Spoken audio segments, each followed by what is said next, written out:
Hello, everyone. Welcome back to The Art of Being a Woman. I'm your host, Courtney, and today we are discussing the art of getting out of your own way. I believe that it's inevitable to get in our own way in life. It doesn't matter how many times you've overcame challenges in your life. It doesn't matter how disciplined you are and how hardworking you are. There's always going to be moments in life where we get stuck or we feel frustrated with ourselves or our circumstances. And many times when we experience these moments in our life, when we feel like we're stuck, that we're getting in our own way, we have our instinctual reactions and we have coping mechanisms that we turn to that soothe the discomfort that we're experiencing in these moments. And this can be overanalyzing the situation that we're in, overanalyzing ourselves and how we got to this point. It can be leaning into an addiction, whether it's overeating, vaping, smoking, drinking, you name it. It can also be as simple as binge watching TV or scrolling endlessly for hours on social media. We do this because accepting that we have gotten in our own way again can be uncomfortable. It's a lot easier to blame our life circumstances on things outside of our control because then we don't have to take action, we don't have to change, we don't have to take a risk and become uncomfortable again. But the truth is, life is always going to be uncomfortable at certain points because we're not here to live the same day over and over again on repeat.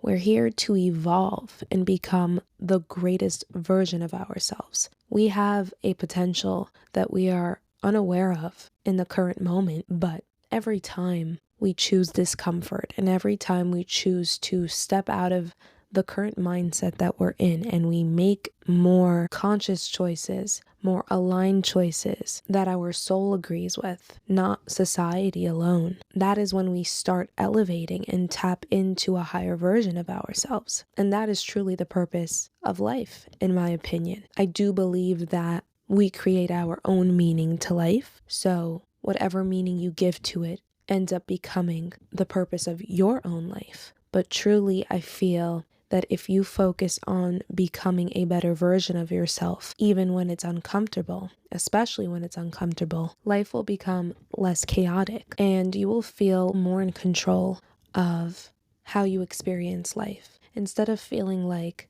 life is just happening to you and you're just figuring out how to cope with all of it. I think that for the beginning years in our life, that includes early adult years, we do feel that way. All of us. We feel like life is just happening to us. So our responsibility is just to figure things out and get to a point where life feels more stable and predictable. But as we know, through witnessing other people in our lives go through their own stages of life, that's not how life works. Things always come up at any age, regardless of your circumstances, and it's truly up to us to ensure that we've developed a mindset strong enough to not become victims in those moments when life throws us something unexpected, and to not allow ourselves to feel stuck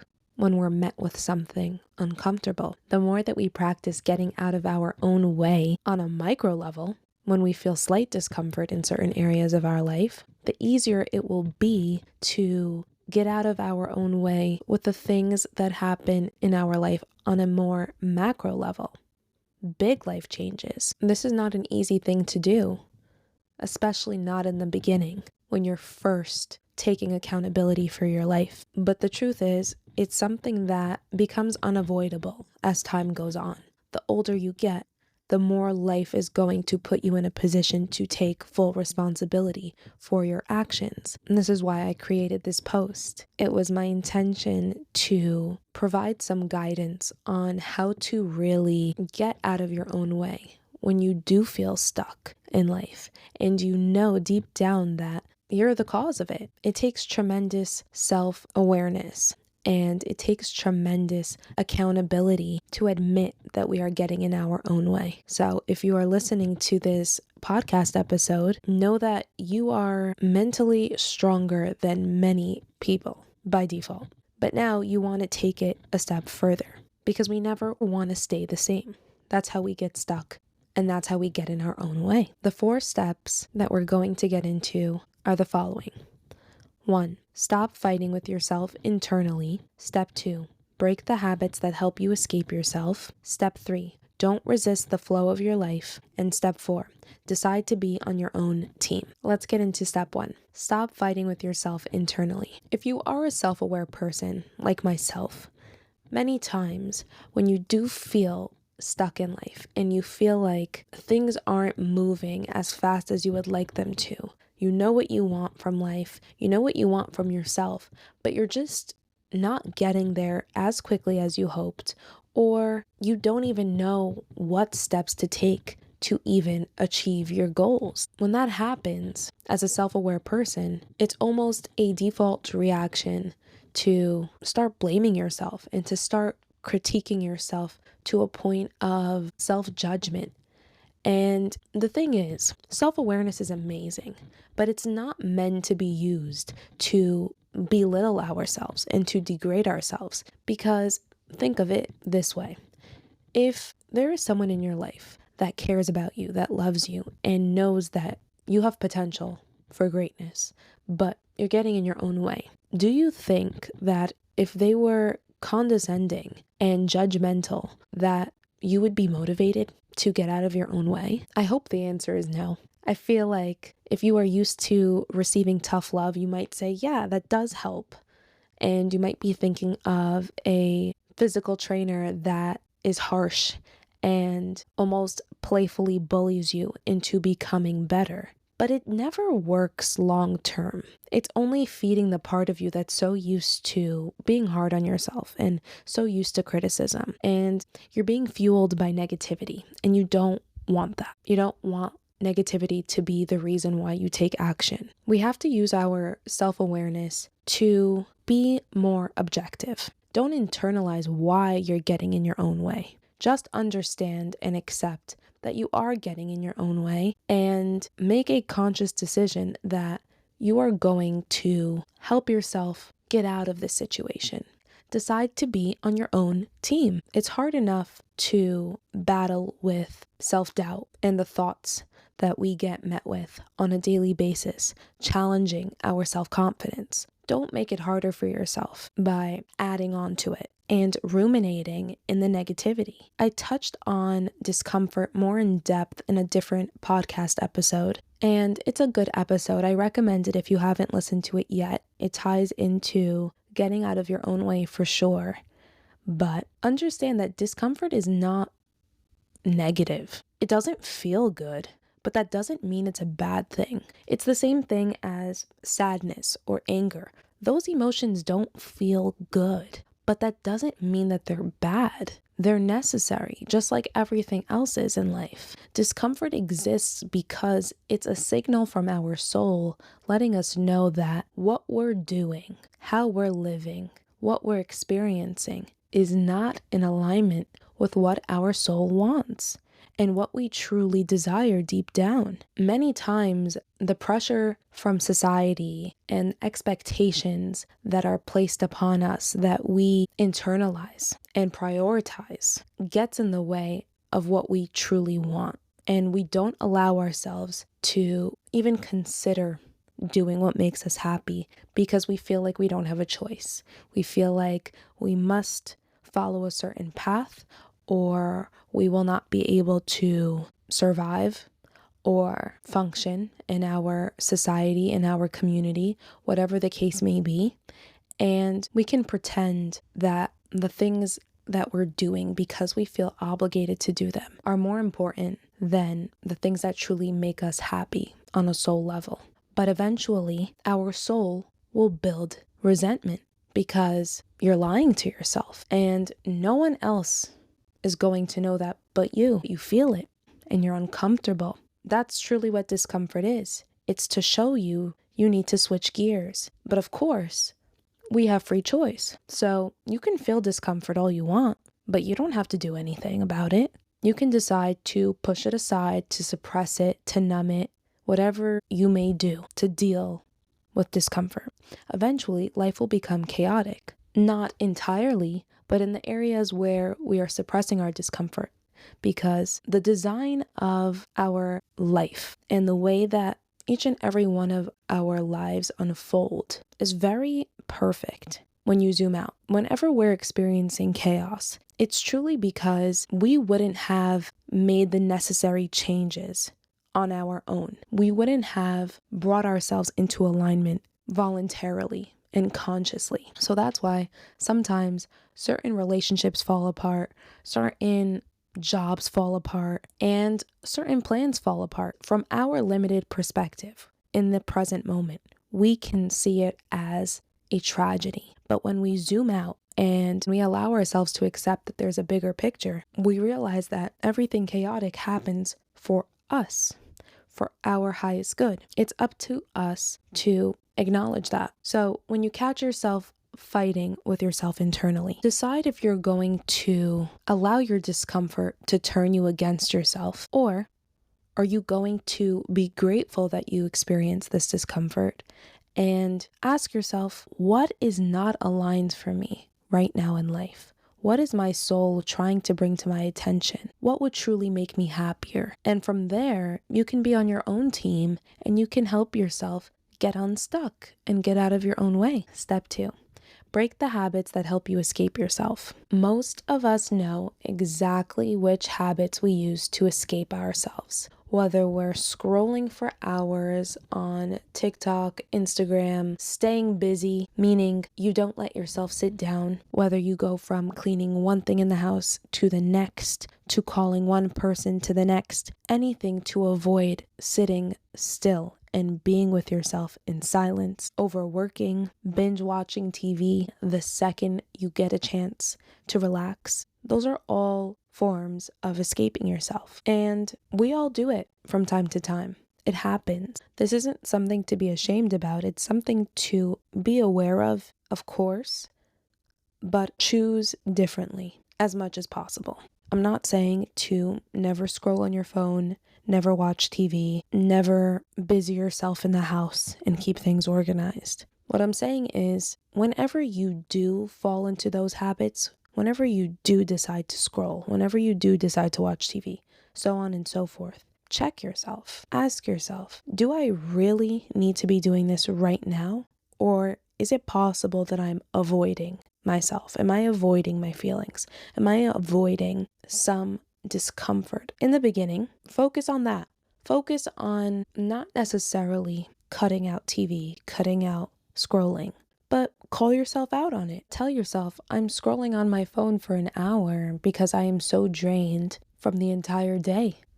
I didn't take any breaks. I feel exhausted, and I don't want to admit that I do this to myself a lot. I exhaust myself and I don't know why. Our distractions often cover the emotions that hold the key to our breakthroughs. So back to that example, just by labeling that we exhaust ourselves, and that's why we're turning to scrolling on Instagram, we can begin to unpack that and start to become less stuck. Once we can admit why we're escaping ourselves, we can start making more conscious choices. In order for us to grow, we need to be present with ourselves. We have to be honest with ourselves. We cannot avoid ourselves. That's what keeps us stuck. That's why we can feel like we're living the same day over and over again on repeat. It's not that it's the same day over and over again. It's that we're making the same choices over and over again. So life starts to feel very repetitive. It's not about blaming the habits themselves. There's nothing wrong with scrolling on social media. There's nothing wrong with watching TV. It's about taking our energy back that we're giving away. Step 3, don't resist the flow of your life. This was something that took me a long time to learn. And this is because I definitely was a control freak when it came to my life. I am the oldest daughter in my family, And I always see these memes on social media about the oldest daughter, and they are so true. Basically, if you are not familiar, the oldest daughter is almost like the second mother in the house. She is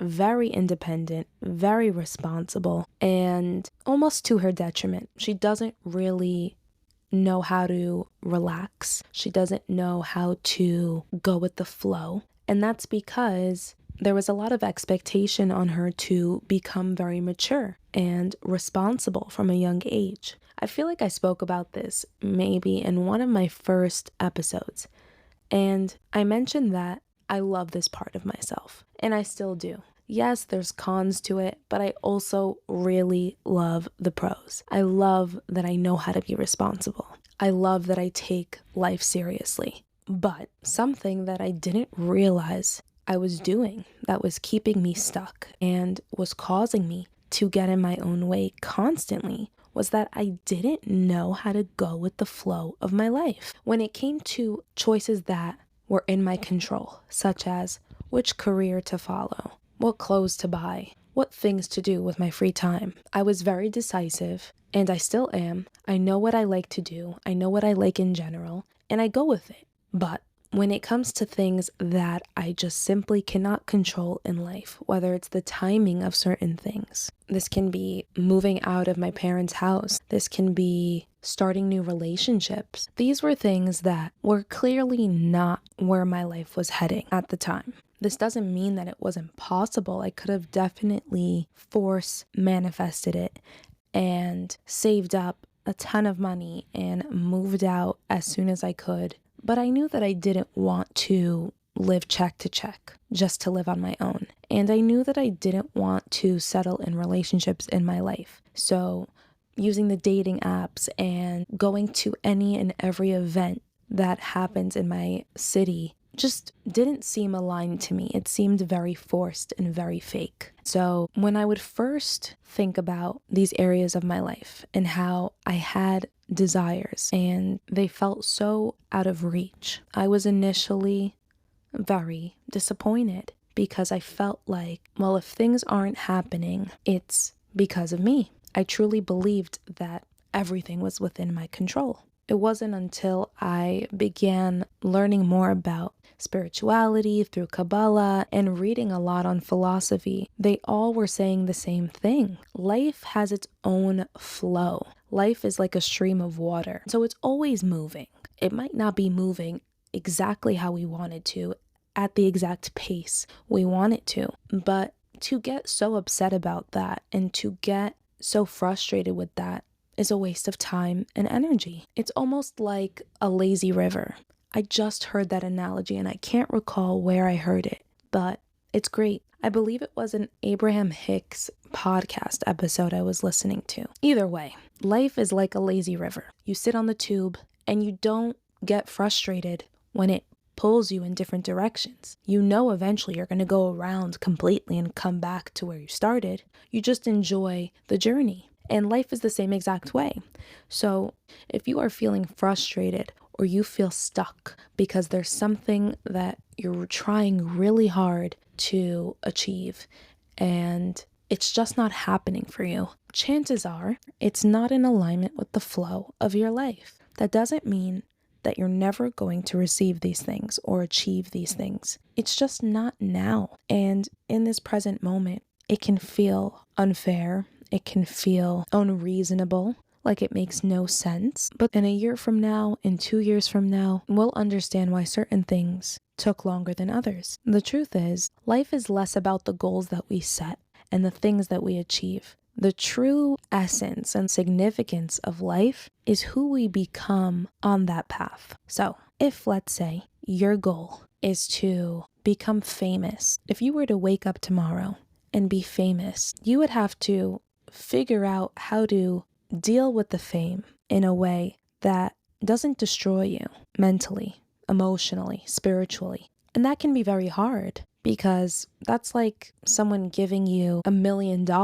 You wouldn't know what to do with it. You wouldn't know how to handle it and protect it and maintain it if you've never experienced having $1 million at once before. So the purpose of life and why there's a natural flow is because you need to become the person that not only can handle it and maintain it, but can also maintain their sense of self and doesn't lose their identity and their achievements and their goals. Many times we get in our own way because we're so focused on an end goal. We're so focused on achieving something, receiving something, that we're forgetting the purpose of life. And we're forgetting that our worth is far more greater than what we achieve and what we do. Going with the flow of your life doesn't mean that you shouldn't do anything and that everything that you want in life will come to you. You just have to sit still and do absolutely nothing. Of course, we need to put in effort, but it's about responding to the things that are in our life in the present moment. So if your career is a big focus right now, that's what you're meant to focus on. And again, it's less of how much you produce at work and more about becoming the best version of yourself at work. Let's say family is a main focus for you right now. Again, it's less about how much you do for your family and more about becoming the best version of yourself within your family dynamic. When we do that, we start flowing quicker and quicker to where we want to be. Think about it. If you're splashing the water in the direction that the lazy river is moving in, you're going to move faster. But if you're splashing in the opposite direction, you're going to move slower. You might even feel like you're not moving. You might be moving in circles in the same spot, wasting your time, wasting your energy, getting exhausted, feeling frustrated. But for what? If you were to stop resisting where you were, you would move forward. If you were to go with the flow of your life and appreciate where you are, which sounds so corny, but I promise appreciating where you are and expressing gratitude is what moves you forward, you will achieve your goals faster. And again, that's not the point of life, but it is fun and it is exciting to achieve things. So allow going with the flow of your life to get you there because it will be a lot easier than resisting it. Step 4, decide to be on your own team. There are moments in life when things feel uncertain. We're not sure if things are going to work out like we hoped, like we planned, and we can be putting in the work, and that can feel very discouraging to know that we're doing everything that we believe we could be doing, and still we feel stuck. We don't feel like we're moving forward. This can happen when there's a lack of a mindset shift. I'll give a personal example for this. Lately, I've been deciding to prioritize sleeping more every single night. And honestly, I've been trying to work on this for months. But if I'm completely honest, my awareness started a long time ago, maybe 6 months ago, when I really started to notice that I was not taking my sleep seriously. I would sleep like 5 to 6 hours maximum a night consistently. And I would pick one day over the weekend to really just sleep in to catch up for the week. And somehow I was super functional this way. I definitely was tired during the day, but I had my coffee occasionally, which I really don't love having coffee because it gives me the illusion that I have energy when I know I'm really tired. But okay, it worked for a few months. Then I decided to invest in the Oura Ring. I told myself, look, maybe if I get the Oura Ring and I have physical proof of how my sleep is affecting my health, I will take it more seriously. So I got the Oura Ring and I love it. I definitely recommend it. It's pricey, but it's a great investment and it tracks more than just sleep. But back to the story. That helped for a little bit. I saw my sleep score. I saw that my sleep timing was off. They recommend to sleep around 10:30, 11 p.m. on average and wake up with the sun, with the circadian rhythm, which I didn't know anything about at the time. And it also focused on latency, which means how long are you in bed before you fall asleep. And I just learned a lot. What happened was, though, After a few weeks, I stopped taking the app so seriously. I would see my sleep score decrease and I would brush it off. I would tell myself, look, I'm going to sleep over the weekend and I can always just take a nap, because I took a nap one day and the Ring added like 10 points to my sleep score. Then it told me that I slept enough. So I was thinking to myself, wow, this is amazing. Okay, so I don't need to sleep more at night. I just need to take a nap. And basically, what it all came down to was my mindset did not change. I still didn't believe that I needed to sleep longer than I already was. I believed that I can get away with barely sleeping at night, maybe taking a nap, drinking coffee whenever I felt like I was crashing, and I can rely on my weekends to recharge. It was only when my mindset changed, when I decided I am the kind of person that prioritizes her sleep. Whether that means I sleep in late rather than waking up early when I want to, whether that means I prioritize that nap on the days that I don't sleep a lot, whatever it may be. It was only when I truly took myself seriously that I started to get out of my own way. And it was nothing outside of me that did it for me. It wasn't the Ring that did it for me. It wasn't the coffee or the lack of coffee that did it for me. It was me making that conscious choice. Also, I was very hard on myself about this. I really was so frustrated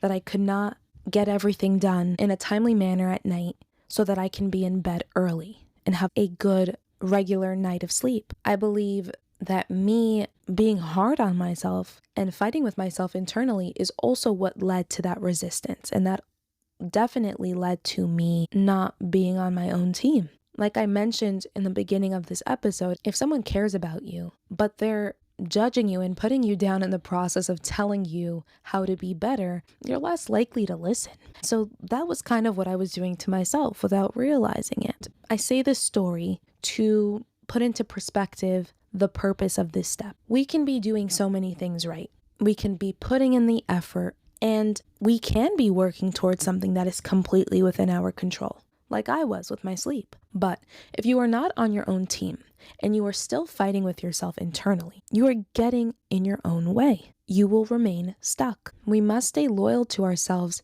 even when discomfort builds, even when we're not happy with where we're at and the choices we've been making.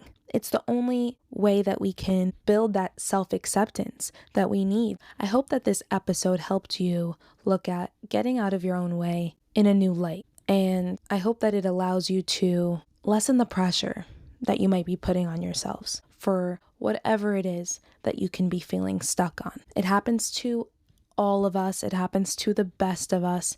And it's not a bad thing. If anything, it's a good thing, because now you have an opportunity to work on how you deal with discomfort, work on facing yourself, and work on being on your own team. If you like this episode, please rate this podcast, comment your thoughts and feelings, and share this with anyone that you think would benefit from this episode.